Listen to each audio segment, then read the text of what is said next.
not all mothers are the same. May you be blessed to have had a good one. And they're all good. Just from our point of view, they may not be.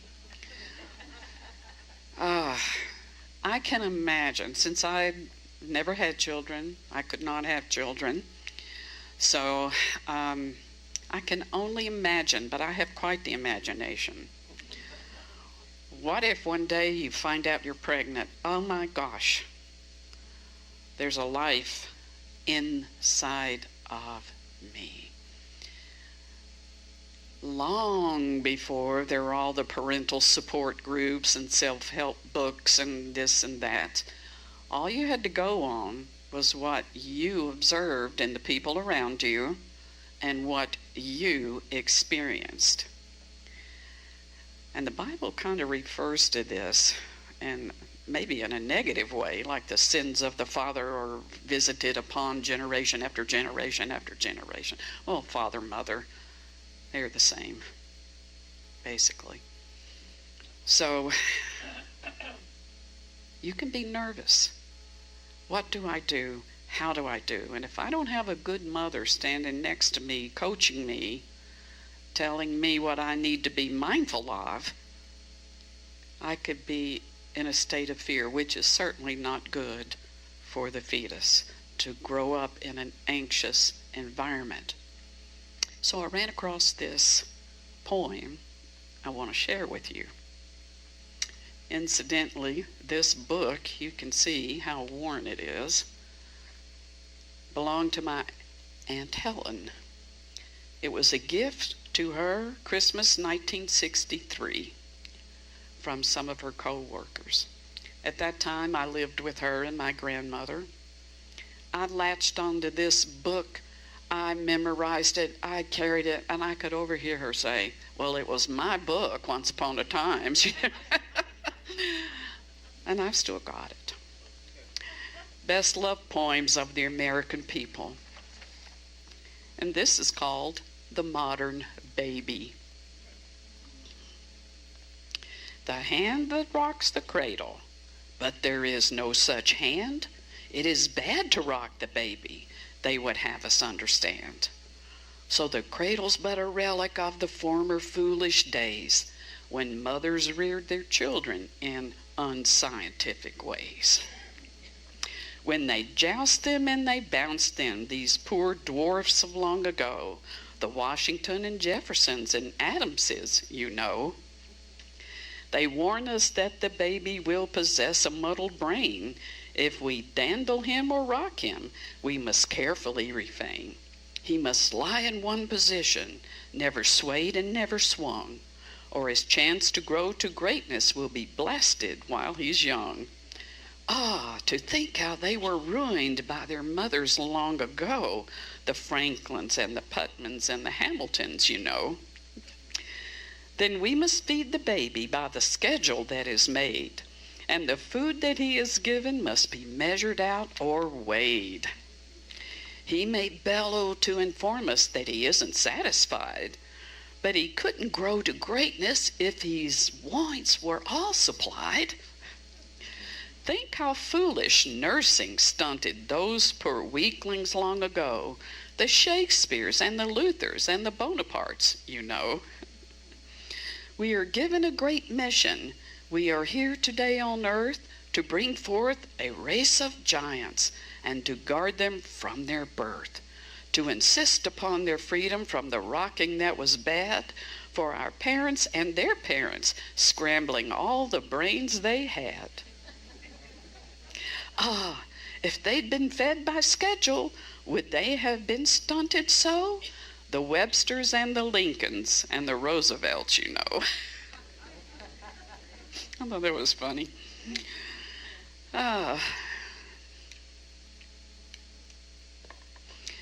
Regardless of our mothers, my mother, just aside, I don't want to talk about my mother because I want all of you to talk about your mothers, and we would be here till tomorrow. But my mother was creative. She was pretty in my eyes, wore a twist, her hair in a French twist.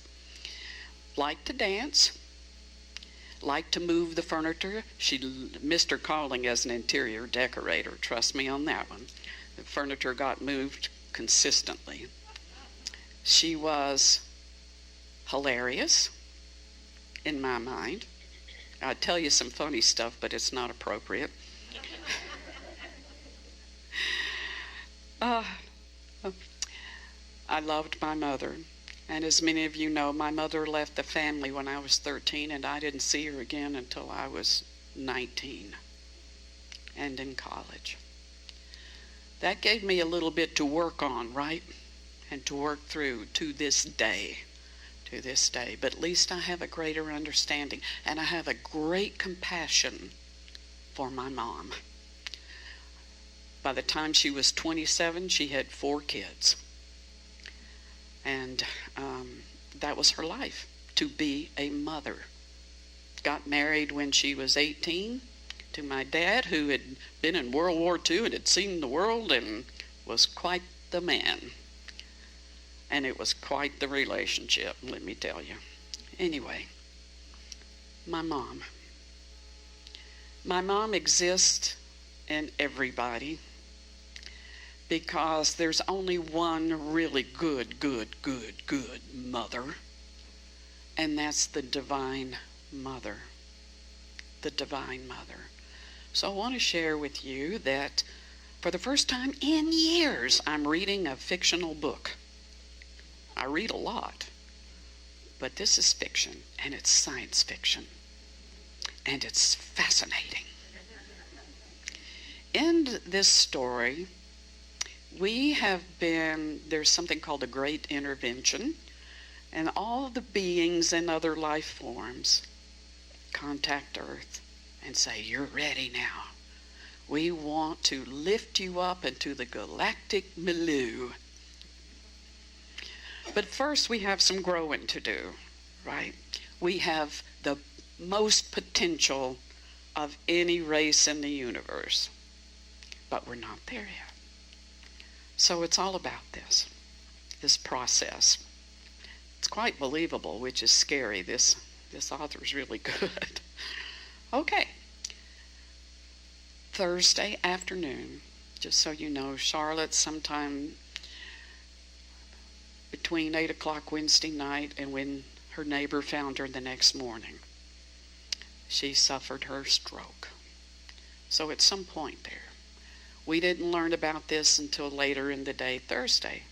Thursday morning, I attended Wayne's workshop, energy and movement and shifting your energy, which was really good. And then I went home and I picked up this book and I started reading. And it was the part I'm in now is this woman is pregnant with this superhuman baby that's going to be born into the earth. So she's talking to him telepathically. And he's as smart as she is, if not smarter. But she's coaching him, getting him ready for the day when he will go through the birth canal. So she's telling him, you're going to feel a squeeze. You're not going to want to move. But it's essential. And this book describes in detail going through the birth canal. When the contractions start, why contractions are necessary, not just to squeeze the infant through the birth canal, but also to squeeze some of the water out to prepare the lungs to shift to air. And so the baby is telling his mother, it's a boy, telling his mother, I feel fear, and she's coaching him. As I sat there and meditated on this, I thought, you know what? To give you an idea of Divine Mother, what Divine Mother really is, I'm asking you to use your imagination today, okay? This dimension, this world is our womb. This is our womb. And we are here to grow and fulfill our potential. And just like this mother could telepathically communicate with the life within her, we telepathically communicate with our Divine Mother. It's called intuition. It's called a sudden knowing. It's called inspiration. Communication is going on all the time for our benefit so that we can grow and assimilate more and more and more. So, in light of what has transpired this week, I'm thinking, we start getting contractions too. We do, as we age. Life starts to contract a little bit. I was talking to my good friend, and she said, well, my big travel days are over. I said, yeah. She says, but you can come see me on the lake. Fine. Life begins to contract. Our capacities, our desires, all of that. All of that is in preparation for the great expansion that we all will experience. There is no such thing as death. No such thing. There's only life. And we are birthing continuously.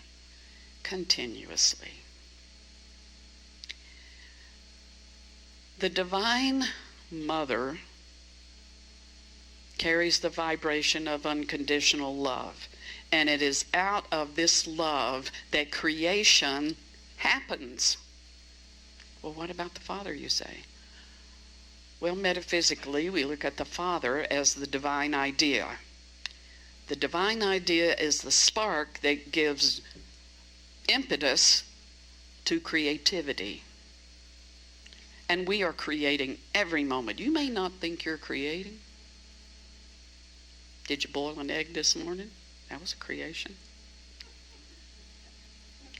Every minute we are in the flow of divine order. We don't think about this. So back to the story. So the baby says, I don't want to get out of this womb. It's warm in here. I'm comfortable. I'm being fed and I don't have to do anything. And the Divine Mother says, nope. There's more for you to experience. The same is true for us as souls. There is no end to what we experience. Because we're eternal. So now I want to challenge you a little bit too, because this what went on in my head. If it goes on in my head, most of the time I'm going to put it in yours if I can.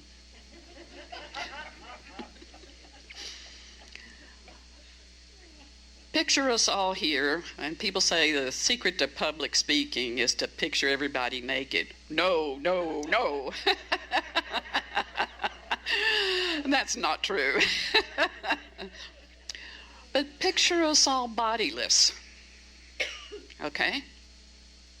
We know we're not our bodies. Picture us all bodiless. Can you feel your essence? When we don't have our bodies, we are one. We are the essence of divine love. We are the essence of peace. We are intelligence that is translated into wisdom. Wisdom is simply intelligence applied to me. That's what I think it is. When we talk about Mother's Day, we tend, I think, I've noticed, we tend to gloss things over. You know, the mom who was perfect, whose love was always there, maybe it wasn't. The mom, yes. I always thought that Mother's Day came from Hallmark. Seriously. I have heard that. But it's not true. Mother's Day has been around all over the world for centuries, acknowledging this divine impulse to love, because that's what we are, wisdom, protection. There's nothing more fierce than a mother's love. Wisdom, protection, and creativity. Anytime you have a creative impulse, it's the Divine Mother pushing you to express the life that is inside of you. And some of us are more lively than others. Each one of us is an individualized expression of God, but remove the body, and what you have is divine essence, everywhere present. My love is your love, same love, one mind, one heart. So we get to be in this womb, and we have twins. We have multiples in this womb. And our time will come for us to expand. And it's the great mystery. It's the great blessing. So here are all these mothers up here. I hope you all will come up and see if you can peg mothers to faces. I can. But I want to point out one really special. This is Charlotte. When she was young, a young mother. Long hair. This is her son Eric. And yesterday, he said this always pops up because it's Mother's Day. So here it is, shared with us.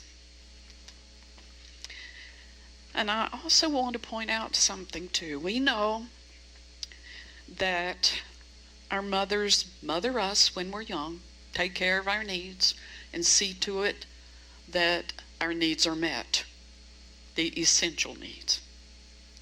And as we go through life, we end up reversing roles, right? We become the parents.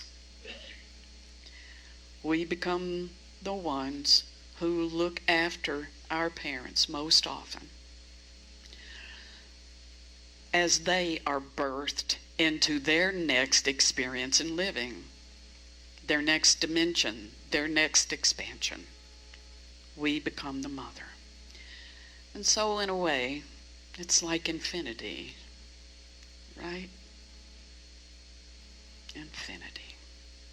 And as I look at the symbol of infinity, I think that's kind of like a cradle rocking.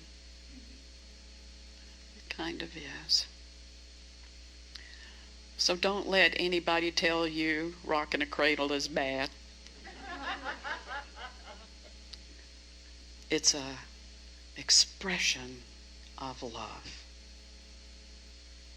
And it's the divine expression of love. Now, the woman that was my mother played the role of my mother. She was really more like my sister. And who knows what she'll be next time, if there is a next time. And I do believe there are all kinds of iterations of wombs and soul growths. But one of the favorite things that I grew up reading was the prophet Khalil Gibran. And this is the most beautiful writing in my mind about parenthood, mothers and children. So I'm going to close with this.